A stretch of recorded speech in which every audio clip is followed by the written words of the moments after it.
Hello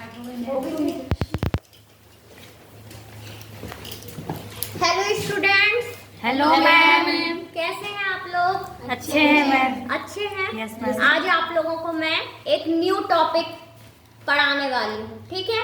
और उस topic को हम बहुत ही इंटरेस्टिंग तरीके से एक्टिविटी के द्वारा पढ़ेंगे, ठीक है? जैसा कि आप लोग देख चुके हैं कि हम प्रिपरेशन कर रहे थे, ठीक है?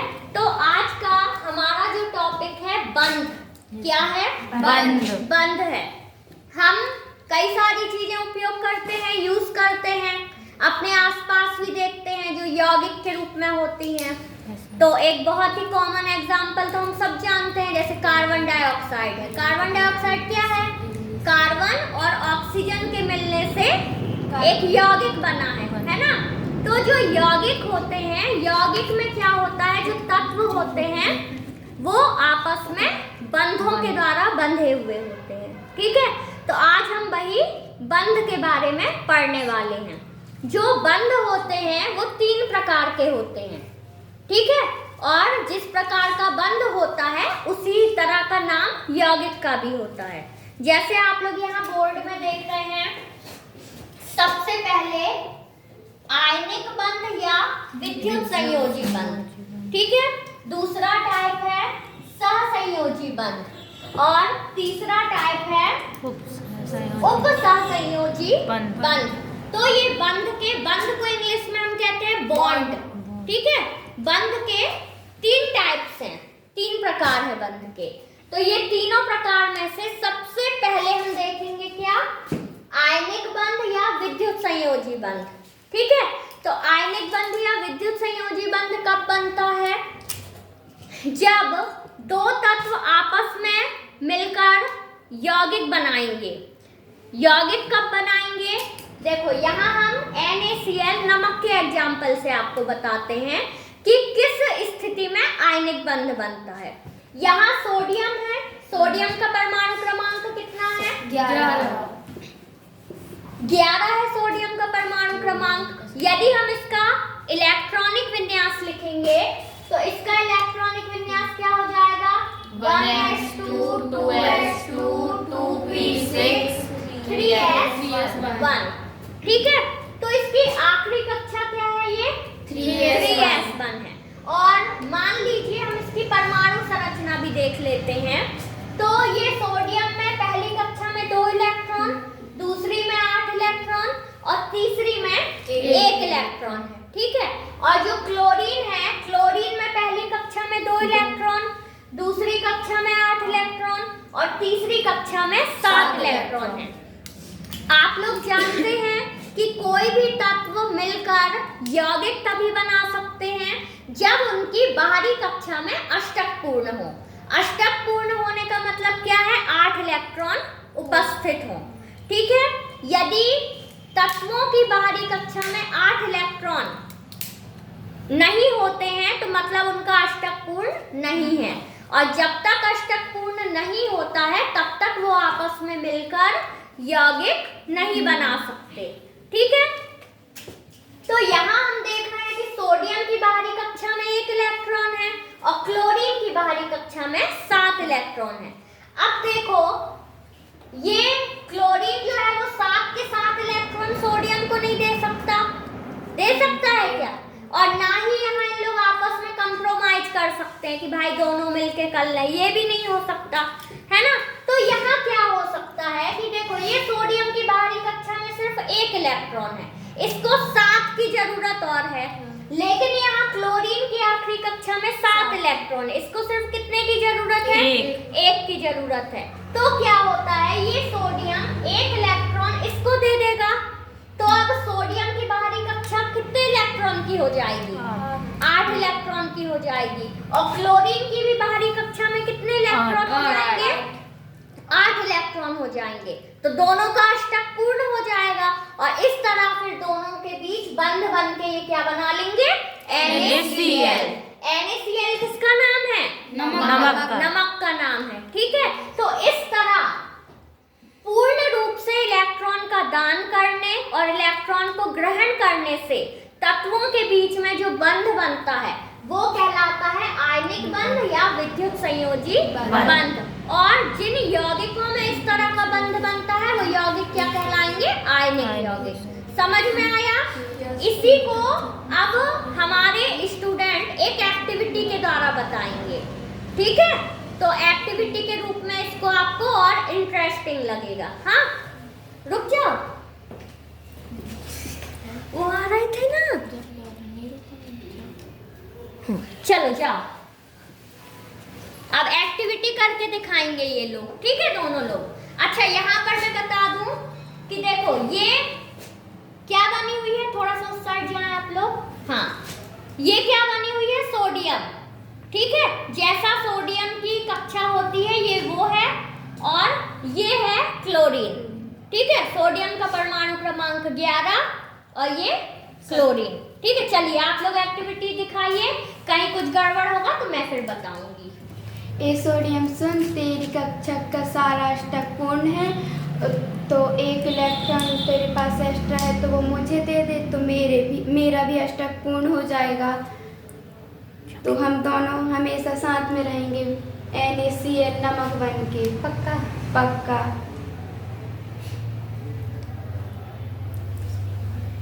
आयनिक बंध NaCl नमक। हाँ, रुक जाओ, देखो इस टॉपिक को हमने यहाँ एक्टिविटी के द्वारा समझाने की कोशिश की, जिसमें क्या था, वो पेन इसको दो। हाँ, ये क्या है? सोडियम है। तो सोडियम में हमने देखा कि ये कक्षा है जो आखिरी से दूसरे नंबर वाली, उसमें 8 इलेक्ट्रॉन है, तो ये पूरे 8 इलेक्ट्रॉन है, और एक जो सबसे बाहरी कक्षा है उसमें ये 1 इलेक्ट्रॉन है, ठीक है? और जो क्लोरीन है, क्लोरीन में देखो 7 इलेक्ट्रॉन है, 3 जोड़े के रूप में रहते हैं इलेक्ट्रॉन, ठीक है? ये जैसे आप लोग देख रहे हैं, और एक अकेला इलेक्ट्रॉन रहता, तो एक की जरूरत है, तो ये सोडियम ये 1 इलेक्ट्रॉन इसको दे देता है, तो क्या हो जाते हैं? दोनों के बाहरी कक्षा में अष्टक पूर्ण हो जाते हैं, और फिर दोनों के बीच बंध बन के क्या हो जाता है? NaCl नमक बन जाता है। इस तरह का जो बंध है, जिसमें देखो पूर्ण रूप से दे दिया ना, तो ये कहलाता है आयनिक बंध। समझ में आया? ठीक है, इनकी एक्टिविटी के लिए क्लैपिंग करेंगे।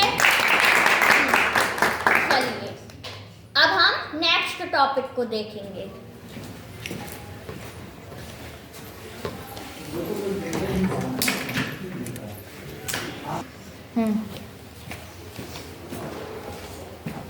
तो अभी आप लोगों ने आयनिक बंध के लिए बच्चों की एक्टिविटी देखी। अब जो दूसरा बंध का प्रकार है वो है सहसंयोजी बंध। तो जैसे आपने आयनिक बंध में देखा था कि सोडियम ने पूरी तरह से जो इलेक्ट्रॉन है वो क्लोरीन को दे दिया था, और क्लोरीन ने भी पूरी तरह से जो इलेक्ट्रॉन है वो ग्रहण कर लिया था। लेकिन यहाँ पर स्थिति ऐसी थी कि एक ये दे सकता था और एक ये ले सकता था, तो दोनों के अष्टक पूर्ण हो रहे थे, ठीक है? लेकिन अब जो दूसरा बंध का प्रकार है सहसंयोजी बंध। सहसंयोजी बंध में क्या होता है, यहाँ पर हम पहले आपको एग्जाम्पल से ही समझाते हैं। जैसे यहाँ कई एग्जाम्पल हैं, ग्रीन पेन से लिखे हुए हैं, H2O, Cl2, H2, N2, CH4, इसी तरह और भी कई सारे एग्जाम्पल हैं। तो यहाँ यदि मैं सबसे पहले H2O के एग्जाम्पल से आपको समझाऊं, तो आप देखेंगे H2O मतलब क्या है? जल, पानी, ठीक है? यहाँ पर 2 हाइड्रोजन है पानी में और 1 ऑक्सीजन है। हाइड्रोजन का परमाणु क्रमांक 1 होता है, मतलब इसकी कक्षा में सिर्फ 1 ही इलेक्ट्रॉन है, तो दोनों हाइड्रोजन के पास 1-1 इलेक्ट्रॉन है, ठीक है? अब जो ऑक्सीजन है, ऑक्सीजन का परमाणु क्रमांक कितना होता है? 8 होता है, ठीक है? ऑक्सीजन का परमाणु क्रमांक 8 होता है। यदि हम इसकी परमाणु संरचना बनाएं तो पहली कक्षा में 2 इलेक्ट्रॉन और दूसरी कक्षा में 6 इलेक्ट्रॉन होते हैं। आप लोगों को मैंने अभी ये वाला आयनिक बंध समझाते समय भी बताया कि कोई भी तत्व आपस में मिलकर तभी यौगिक बनाते हैं जब उनकी बाहरी कक्षा में 8 इलेक्ट्रॉन हो, मतलब अष्टक पूर्ण हो, ठीक है? तो यहाँ हम ऑक्सीजन में देख रहे हैं कि ये बाहरी कक्षा है, इसमें सिर्फ 6 इलेक्ट्रॉन है, 2 इलेक्ट्रॉन की इसको और जरूरत है, तभी इसका अष्टक पूर्ण होगा। लेकिन अब जो यहाँ हाइड्रोजन है, हाइड्रोजन का अष्टक पूर्ण तो नहीं होता है, लेकिन जब इसका 2-2 इलेक्ट्रॉन हो जाते हैं बाहरी कक्षा में, तभी ये किसी अन्य तत्व के साथ जुड़कर यौगिक बना पाता है। ठीक है ना। तो यहाँ पर क्या होगा कि देखिए, ये हाइड्रोजन और ये हाइड्रोजन दोनों अपने एक-एक इलेक्ट्रॉन ऑक्सीजन को नहीं दे सकते, इनके पास कुछ ही नहीं बचेगा फिर, है ना। और ये ऑक्सीजन भी एक-एक इलेक्ट्रॉन हाइड्रोजन को नहीं दे सकते। यदि ऐसा करेंगे तो इनके पास इलेक्ट्रॉन की कमी हो जाएगी। जब ऐसी स्थिति होती है तो तब तत्व आपस में क्या कर लेते हैं, इलेक्ट्रॉनों का साझा कर लेते हैं। साझा मतलब कैसा, मान लीजिए 2 यहाँ हम लोग हैं, मेरे पास ब्लैक पेन है और बाजू वाली के पास ग्रीन पेन है। मेरे को ग्रीन पेन की जरूरत है और जो मेरे बाजू वाली है उसको ब्लैक पेन की जरूरत है, तो हम दोनों क्या कर लेंगे, एक दूसरे के साथ साझा कर लेंगे कि मुझे जरूरत है तो ये ग्रीन पेन मैं भी यूज कर रही हूँ और बाजू वाली को जरूरत है तो ये ब्लैक पेन वो भी यूज कर रही है। मतलब ये दोनों पेन उसके भी हैं और दोनों पेन मेरे भी हैं। ठीक है, तो ये कहलाता है साझा। तो यहाँ पर क्या होगा, देखो ऑक्सीजन की यदि हम लुईस संरचना बनाएं तो 2-2 इलेक्ट्रॉन युग्मित अवस्था में होते हैं, मतलब लोन पेयर के रूप में, और जो ये 2 इलेक्ट्रॉन है ये अयुग्मित होते हैं। अब जो 2 हाइड्रोजन है, ठीक है ना, तो ये क्या करेंगे, एक दूसरे ऑक्सीजन के साथ साझा कर लेंगे। मतलब हाइड्रोजन का जो ये 1 इलेक्ट्रॉन है वो इसका तो है ही, लेकिन वो ऑक्सीजन का भी है। ठीक है, और ऑक्सीजन का जो ये 1 अयुग्मित इलेक्ट्रॉन है वो ऑक्सीजन का भी है और इस हाइड्रोजन का भी है। सेम यही स्थिति इस साइड भी होगी, दूसरे हाइड्रोजन के साथ भी।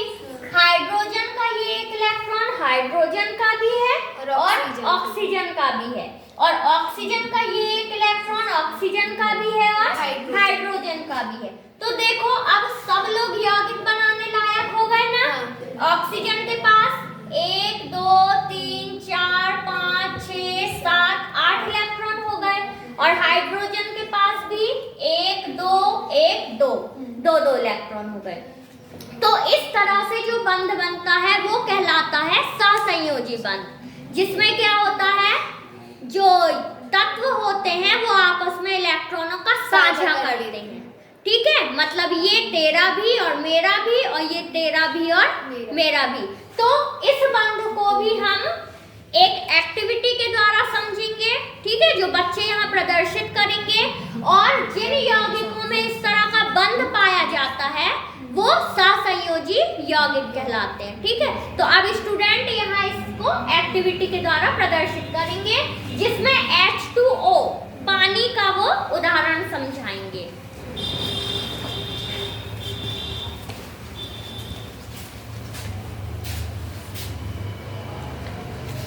यार मेरे पास 1 इलेक्ट्रॉन है, एक और में इलेक्ट्रॉन मिल जाता तो मैं यौगिक बनाने के लायक हो जाती। यार मेरी भी यही स्थिति है। और मेरी भी, अगर मेरे पास 2 इलेक्ट्रॉन और होते तो मैं भी यौगिक बनाने के काबिल हो जाता, क्योंकि मेरे पास अभी 2 युग्मित और 2 अयुग्मित इलेक्ट्रॉन है। चलो अपन लोग साझा कर लेते हैं। हाँ, अपन साझा कर लेंगे तो तुम्हारा भी अष्टक पूरा हो जाएगा और मेरा भी अष्टक पूरा हो जाएगा। हम बन गए जल, H2O जल।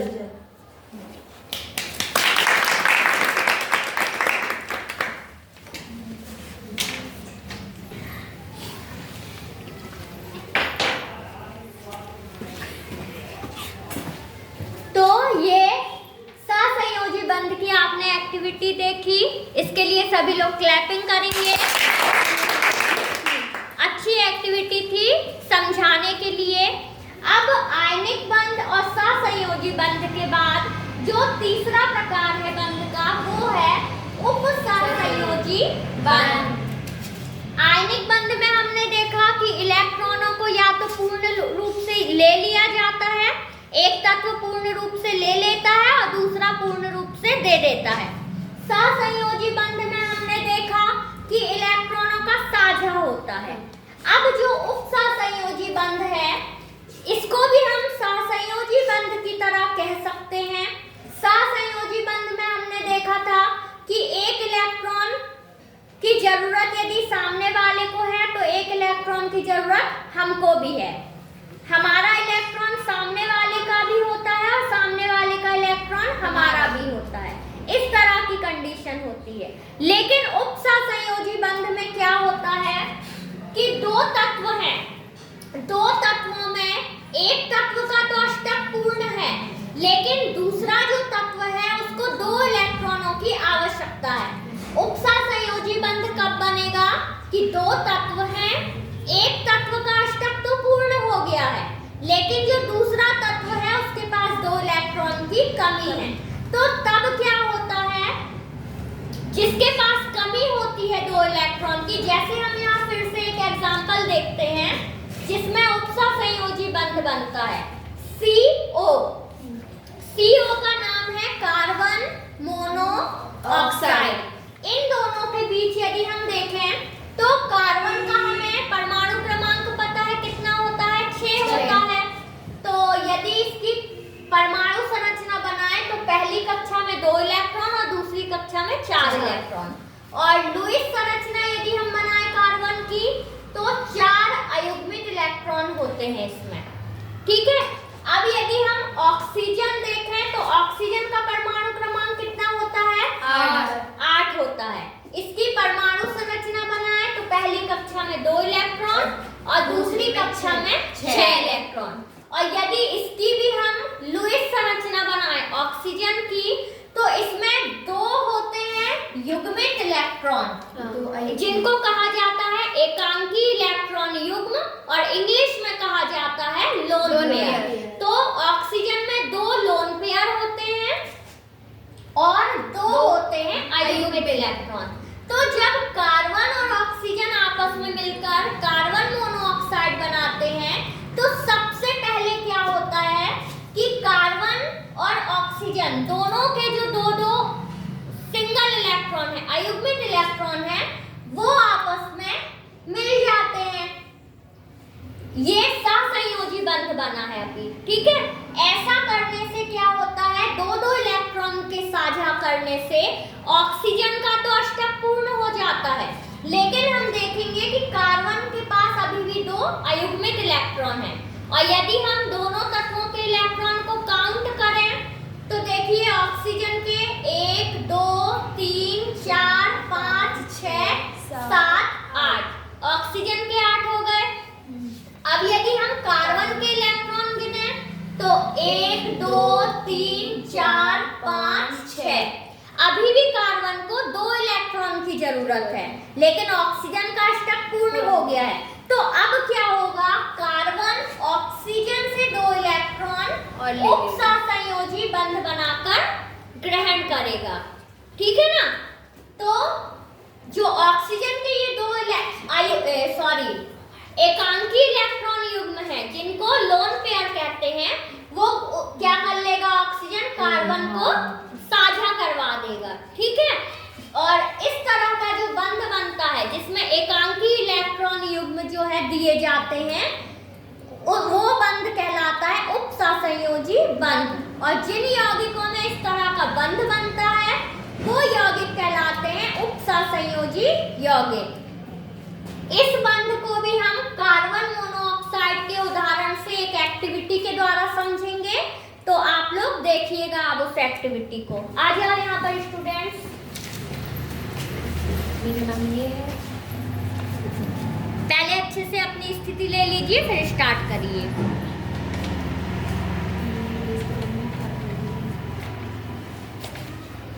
चलिए स्टार्ट करिए।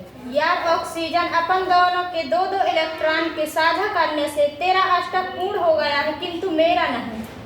चल मैं तेरा सहयोग करती हूँ। मेरे एकांकी इलेक्ट्रॉन युग्म अर्थात लोन पेयर उपयोग तू कर ले, जिससे तेरा अष्टक पूर्ण हो जाएगा, लेकिन एक शर्त पर, हम हमेशा CO कार्बन मोनोऑक्साइड बनकर रहेंगे, ठीक है। हाँ, क्लैपिंग करेंगे सब। चलिए तो यहाँ आज आप लोगों ने देखा कि हमने बंध के जो 3 प्रकार हैं, आयनिक बंध, सहसंयोजी बंध और उपसहसंयोजी बंध, तीनों बंधों को हमने एक्टिविटी के द्वारा समझा।